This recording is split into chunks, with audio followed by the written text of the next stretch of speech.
2 years ago, I was commissioned by the Armenian culture, members of the Armenian community here in Los Angeles. As you may know, we have a very large Armenian expatriate community here in LA. I had done several pieces using Armenian texts, which were very successful. And the person that I was collaborating with, who is the director of an Armenian musical conservatory here in LA, his name is Vache Barsumian. He and I became very close friends. We're like two soulmates in the way we view music and art and philosophy. We both adore the music of Bach above any other. We have many things we share in common. And so he and I decided to create an Armenian Requiem Mass. And I've always wanted to write a Mass, and I always assumed it would probably be a Latin Mass. But in getting to know the Armenian culture and the Armenian church service, it occurred to me that could be very interesting. Again, keeping what I just said, I like to try something new before. So I mentioned this to Vache, and he was very excited about the idea for several reasons. One, when we first talked about this, it was the year before the 100th anniversary of the Armenian genocide commemoration. That happened this past April.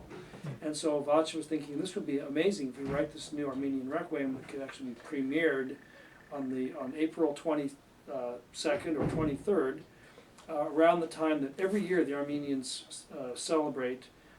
They take time off from their work and the schools close, and they basically mourn the memory of people lost in the genocide. So that sounded very intriguing to me.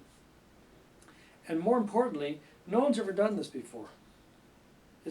There's no Armenian Mass, Requiem Mass. I see. So we were basically doing an historical first.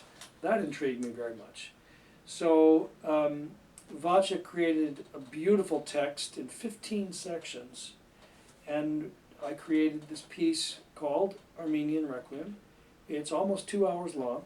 Wow. And it's for a large orchestra, large choir, soprano, alto, tenor, bass, soloists, children's choir in the balcony, organ, Armenian instruments, brass and percussion in the walls. And so it turned out to be one of the largest projects I've ever done in my life, and I think also one of the most successful. And I was very grateful that, well, I should back up a moment. You know, from the very beginning, I didn't want this piece to be retributive or vengeful or anything of that nature. Rather, as it turned out, the piece starts with mourning and remembrance, and gradually becomes about hope and optimism for the future. It's not about vengeance or anything of that nature. And I did that for two reasons. Partly that's my nature, and secondly, I wanted it to speak to people beyond the Armenian community. I mean, there are many, many, many people in the world whose ancestors have experienced genocides, holocausts, rapes, pogroms, massive inhumanity perpetrated upon them. And so I wanted this piece to have a larger audience.